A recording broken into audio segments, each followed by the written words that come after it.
Hey guys, this is the Shot Clock and I'm here again for another video. So the NBA has returned, everyone's excited and rightfully so. I do applaud the NBA on not giving up on the season and pushing through and making it happen. Although everyone is happy for the scrimmage and regular season games, let's be honest, we're all looking forward to these playoffs even more, which is why I thought it would be great to make playoff predictions for how the season plays out. Don't forget to like, subscribe, hit that notification, and leave a comment down below if you feel like it. Now, let's get right into the video.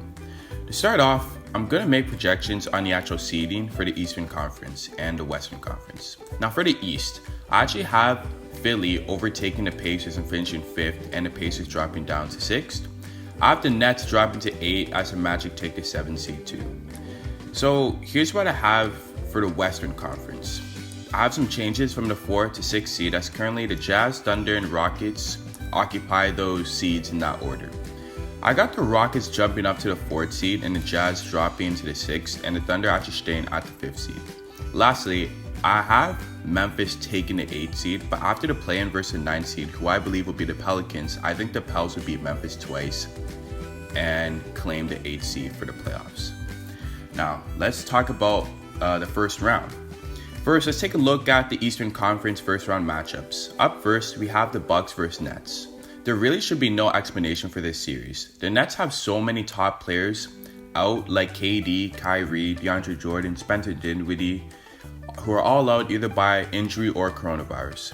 Meanwhile, Giannis and the Bucks are having one of the all-time historic seasons.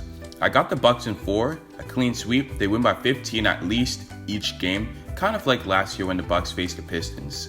But expect a way better Nets squad to challenge them next year. On to the second round, the Bucks go. Next, we have the Heat versus Philly, which is one of the most interesting first round Eastern Conference matchups. Two very physical teams that kind of give you a 90s vibe.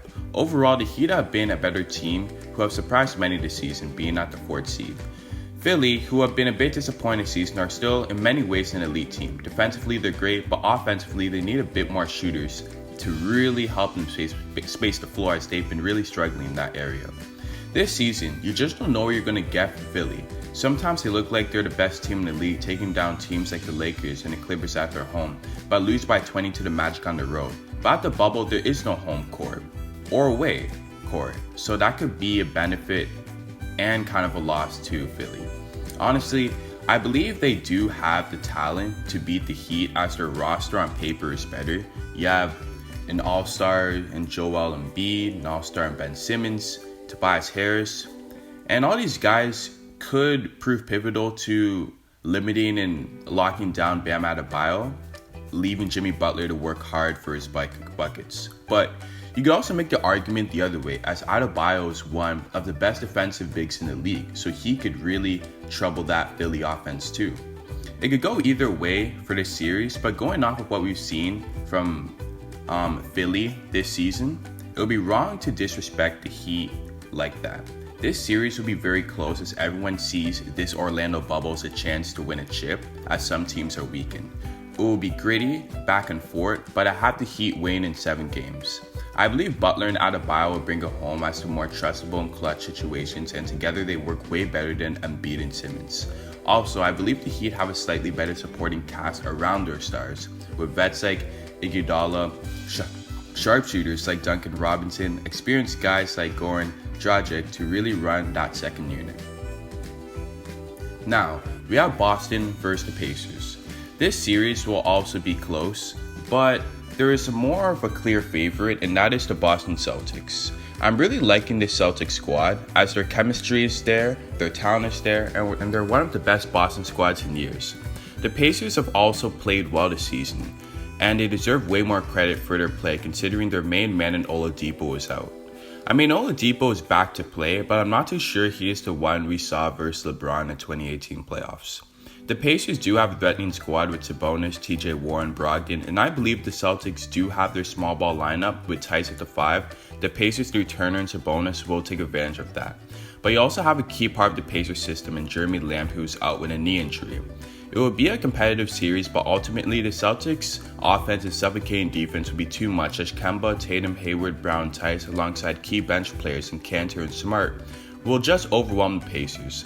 So I got the Celtics winning in 5 or 6, but preferably 6. The Celtics just have way too much talent, and it really shows as they're one of the few teams to rank top 5 in offensive and defensive rating. Lastly, we have Toronto versus the Magic. Toronto have been elite this season, even with many of their stars being out for large stretches. I don't think the Magic really stand a chance against the Raptors. Toronto have the better bench, they have the better stars, like Lowry, Siakam, more experienced players, and the coach of the year. And these guys, we keep forgetting, are the champs currently, so they'll come in with that mindset to just obliterate the Magic. I got the Raptors sweeping them, but I could see the Magic taking a game if they have a tremendous shooting performance, Vucevic plays well, and let's just say DJ Augustin hits another game winner. And I believe Isaac will play in the series, so they could take a game if Isaac really locks down Siakam. Now, let's take a look at the Western Conference. First, we have the first seeded Lakers versus the 8th seeded Pelicans.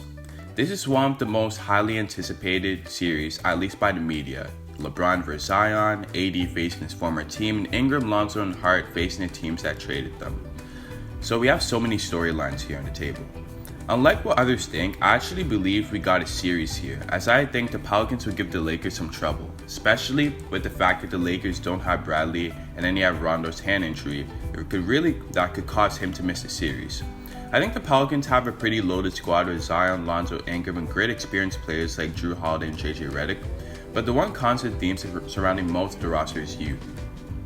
The Pelicans are very young, and I believe that although it will be useful to them on fast breaks and their athletic ability, the Lakers will end up using that youth against them through high IQ plays, excellent half-court offense, and intense playoff defense with AD at the helm, which is something the Pels seriously lack. Their squad is very experienced, and I'm talking about the Lakers, and we haven't even talked about playoff LeBron, who's hungry for his 4th chip, and a top 5 player in Anthony Davis, who definitely won't like their season to be ruined and legacies tainted by a first-round upset to the Pelicans, who have more than half their roster filled with guys who've never been to the playoffs. Obviously, the playoffs don't bear the same impact as there's no home court advantage, but there's still a difference. So with all this being said, I got the Lakers winning in 6 games in a very fun, exciting first-round matchup. Next, we got the Rockets versus Thunder. Westbrook facing his old team. Chris Paul returned to face his old Rockets team. Man, these first-round matchups are great. I believe we got another close first-round series here, as the Thunder have surprised many this season, with Chris Paul leading the team alongside a young stud in Shai Gilgeous-Alexander and a potential 6th Man of the Year in Dennis Schroeder. Meanwhile, Houston have really gone better with that small ball offense, and I mean it's working, despite what everyone thought. All the PJ Tucker memes, I think Houston are at a slight advantage with this 4-month layoff, as a deciding factor for this series, and James Harden will get more rest, as in the playoffs he usually gets more tired from his workload in the regular season, as he has a very high usage rate. More small balls also unlocked Russell Westbrook, as Houston thrive on pace and space. It's hard deciding who's going to take this one, as OKC will thrive under the playoff pressure, as they're one of the clutchest teams in the league, but Houston have such a dynamic offense. They have an improved defense despite Clint Capella leaving, and can take out your center out the game, like Steven Adams with that small ball. I have to go with Houston in 6 or 7, but preferably 7 games. Sorry, Thunder fans, it could have really gone either way, but I'm going to have to choose Houston. After this, we have the Jazz and Nuggets. The Nuggets are really looking to make a deep playoff run with all-star center in Jokic and a star in Jamal Murray. I'm really liking the Nuggets team. They drafted 2 high-potential players in the past 2 years in Bol, who was so amazing the first game of the bubble. He got drug tested, and Michael Porter Jr. They also have guys with playoff experience in Millsap and got nice defensive athletic wings in Grant, Harris, etc. The Nuggets have been great all season, as the makeup of their squad seems like a perfect matchup for the Jazz, who are without a key player in Bojan Bogdanovic, which will really hurt them, as he is one of their coldest players and best shooters, and he spaced the floor and has hit multiple game winners for them. I'm not too sure about the Jazz, as there may be some problems with Gobert and Mitchell, and Mike Conley has been a weird fit for the Jazz all season. I got the Nuggets winning in 5 games, as they're already a deep and steady playoff team, and when you add Bol and Porter Jr. into the mix, they are very dangerous and will show it in that series. So this is the second straight first round exit for the Jazz, and I predict either Mitchell or Gobert goes in the offseason, but I think between them, Gobert is more likely to go. Lastly, in the West, we got the Clippers and the Mavericks. The Mavs, led by Doncic, have been offensively great this season, as they really have the right squad to surround Doncic and Porzingis, Tim Hardaway Jr., and great sharpshooters in Seth Curry, who's been on a tear as of late. Honestly, I don't think the 7th seed gives them enough justice. For example, they have the best offensive rating in the league at 115.8, as they have the potential to take down any top team in the West. Unfortunately for them, they're going up against an extremely deep Clipper team who's probably the deepest in the league and have plenty of guys with playoff experience, while Doncic and Porzingis have never even been to the playoffs before. The Clippers have the best bench in the league, with shot creators like Lou Will and tenacious players like Montrezl Harrell. When you add that with one of the best two-way players in Paul George and arguably the best player in the league in Kawhi, who turns it up in the playoffs, it's going to be really hard to upset that team because the Clippers are in win-now mode, and when fully healthy, I think their suffocating defense will be too much for Dallas, and Dallas doesn't have any answer for Leonard and George, as they're not a great defensive team neither. I got the Clippers winning 5 or 6 games, but I think 5, with Luka and Porzingis having great performances to take one game. Now, on to the conference semis. So in the East, for our first conference semifinal, we have the Bucks going up against the Heat. The Heat are one of the few teams who have been able to defend Giannis at an elite level. They definitely have the squad to compete and match up with the Bucks. I think when it's all said and done, Giannis will still find a way to dominate, whether it's by relying on more outside jumpers, kicking it out to shooters. I like both the supporting casts for each team's star players, as both their rosters are very deep, but I got the Bucks slightly edging them out in that area, with guys like Middleton, Bledsoe, Lopez, Matthews, Hill, DiVincenzo, etc. These guys will make threes all day on the perimeter and just frustrate you. The only way I can see the Heat posting a real threat is if they really slow the game down to a half-court setting and make threes at a very alarming rate, as the Bucks really stepped on the gas in terms of reducing interior points. To me, only one of these options for the Heat seem attainable in a 7-game series, as the Heat have the best pure shooter in the league in Duncan Robinson, and many other snipers in Tyler Hero, Jay Crowder, Myers Leonard, Nunn, Olynyk, as the Bucks defensively kind of dare you to make the three. But this will make the Heat live and die by the three, which is very risky considering their top 2 players aren't even high-volume 3-point shooters in Butler and Adebayo.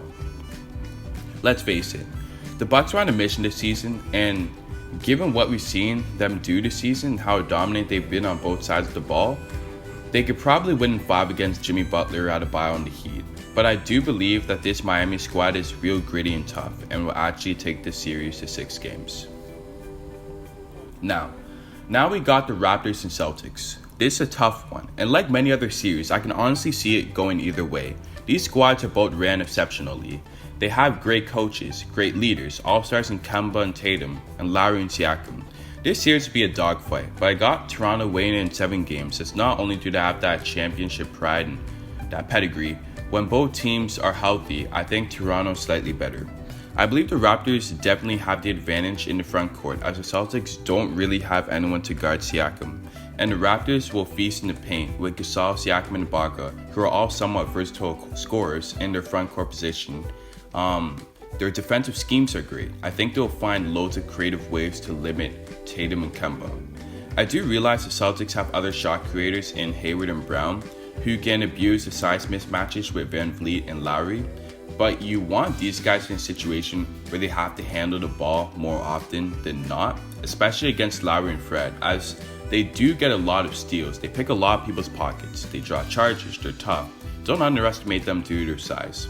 In the end, both these teams match up really nicely, but the Raptors do have the better bench. They have elite defenders everywhere. They're a very frustrating team to play against, especially with all of Nurse's adjustments. And when you add in the fact that they just won the finals last year, they'll end up wearing down the Celtics and will move on to the conference finals. In the West, we got the Lakers versus Houston. Honestly, many people do actually see Houston eliminating the Lakers in a 7-game series. The Lakers have lost Avery Bradley, who's one of their best perimeter defenders, so James Harden and Russell Westbrook are going to have a field day. I predict they will cause massive problems for the Lakers throughout the series. They got excellent shooters to space the floor in Eric Gordon, PJ Tucker, House, McLemore, etc. Then you add in the small ball tactic, and I believe that's where the downfall of the Rockets actually comes in. I do believe in small ball, but I think you have to use it against the right team, and the Lakers are just not the right team. Although they did beat the Lakers with the small ball strategy in one game this season, they're not going to get away with it in a 7-game series. You see, small ball can take away pure shot blocking centers and paint beasts like, Rudy Gobert, but it won't work on guys like Anthony Davis, as he's extremely versatile at that power forward / center position, and that's why others think he should be Defensive Player of the Year. Then you got LeBron, who's so good at analyzing your defense and picking mismatches and matchups to exploit you, and that's exactly what's going to happen in this series. Even if the Rockets stop going small, who are they really going to have to take down LeBron and AD? Tyson Chandler? Isaiah Hartenstein? No. Then you add the fact that the Lakers got some debt with Kuzma, who can be hot and cold at times, new guys like Waiters and JR who can get their own shot. So to round this off, I got the Lakers winning this series in 6 games, and although I believe the Rockets have just as good as a roster as the Lakers, small ball won't work with bigs like AD, McGee, and Howard. And I'm sorry, PJ Tucker and Robert Covington, as good as defensively they've been, the Rockets just won't be able to handle all those bigs in the paint. Then we have the Nuggets and Clippers. By this time of the season, the Clippers should have everyone back, and I know this is a hot take, but I actually have the Clippers sweeping the Nuggets this series. Both these teams are deep, but I believe this is a series that the Clippers will just embark fear into all the other remaining playoff teams by a dominant showing against the Nuggets. Honestly, I don't really see where Denver has any type of advantage to win one game against the Clippers when they're fully healthy. Unlike the Thunder, the Clippers are a completely different animal. I do believe Nikola Jokic should have a monster series given his success against the Clippers during the regular season, where he averaged 20.5 points, 12 rebounds, 4 assists, 55% shooting, and in just 28 minutes. But everyone else will have trouble with Jamal Murray having a hard time. The Nuggets will need other wing players to pick up the scoring, but with Paul George and Kawhi guarding you, that won't be easy. Then we haven't even got to the fact that the Clippers have 4 guys averaging 20 plus points this season in Lou Will, Kawhi, Paul George, and Montrezl Harrell. I know this prediction is hard, but as good as the Nuggets are, they don't stand a chance. I got Clippers in 4. For the Eastern Conference Finals, we have the Raptors going up against the Bucks, so it ends up being a rematch of last year. I think the Bucks know all too well of what this Raptor team can do with or without Kawhi. Honestly think this will come down to matchups, and the Raptors will be looking for their new star in Siakam to produce, but I believe he will struggle against the defensive ability and length of Antetokounmpo. Now, this will still be a very deep series, and I believe the Raptors will make the right adjustments coaching-wise. With their game plans, their defense, and Giannis will be great, but the Bucks have really improved defensively this year, and they do have tremendous depth as they have surrounded Giannis with better pieces this year too. I believe this will be the deciding factor in this series as Milwaukee end up winning in 7 games. On to the Western Conference Finals. The most highly anticipated series. Many have even stated the series will be better than the finals. The Battle of LA, Lakers vs Clippers. The Clippers won the regular season series 2-1, with Kawhi leading all scorers with 30.7 points per game. Leonard and George will give LeBron problems, as I think they will limit his effectiveness on the scoring side of the ball. But LeBron's vision, creating mismatches, will be absolutely pivotal in this series, as I think Anthony Davis will really thrive against the Clippers this series, as he will attack their Achilles heel, which is the center position Zubac currently occupies, and he's no match for AD. Like I said, for all great teams, star power rarely ever wills a team to a chip, but actually their depth and their will to win. With guys like Avery Bradley out, possibly Rondo out too, I believe the Lakers will really miss them. Although they have been replaced with Waiters and JR, none of these guys can play defense well or run a second unit when LeBron sits, or if he sits at all in the series. The Lakers are in question about their third option too, which varies on a nightly basis. Is it Kuzma? Can it be Danny Green? Who knows? But what I can say is that these guys are very questionable on the value they will bring in this series. Then you look at the Clippers, who have two premier wing players in Paul George, and Kawhi, loads of depth, with shooters, shot creators, rim protectors, gritty defenders, and more. It comes down to the depth for me, and I trust the Clippers more than the Lakers to bring it home, and that's why I got the LA Clippers winning in 6 games. Now, for the finals, the Bucks vs Clippers. A chance for Giannis to potentially have one of the greatest individual seasons of all time, winning a chip, a finals MVP, a regular season MVP, and maybe a defensive player of the year. And then you got Kawhi, he can win a finals MVP for 3 different teams. While the Clippers got absolutely embarrassed by the Bucks earlier this season, I believe things will be different. The 3 things I'm looking out for in this series is how Giannis is defended. One of the 3 things I'm looking out for in this series is how Giannis is defended.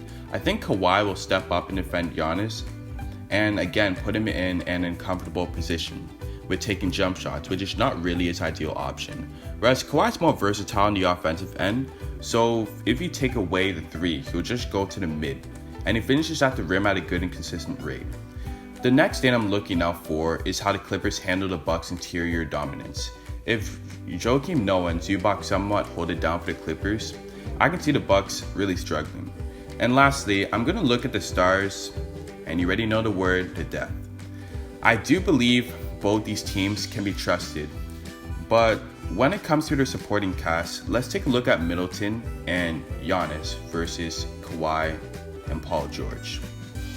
To be more close, let's just take a look at Paul George and Middleton, as these guys are the second options to the stars. As we both know, Kawhi and Giannis will deliver come playoff time, while these guys can freeze up during series. But I do believe Paul George will prove to be way better than Middleton, as he's another body you can throw at and disrupt Giannis. He's the best second option in the league, top 15 player in the league, and can also handle the ball and initiate the offense too, as he's probably the best ball handler staying at 6'8". So with all this being said, I do have the Clippers winning in 7 games, with this being nail-biting, intense NBA Finals with Kawhi winning his 3rd ring and setting a record for his 3rd Finals MVP with 3 different teams, and being seen as the undisputed best player in the world, at least until the end of the week. So, these are my playoff predictions. Don't forget to like, subscribe, turn on that notification bell, and leave a comment down below if you agree with any of my predictions or feel like I'm wrong on things. I'm always in for a good debate anyways. Until next time, it's been your boy, The Shot Clock, and peace.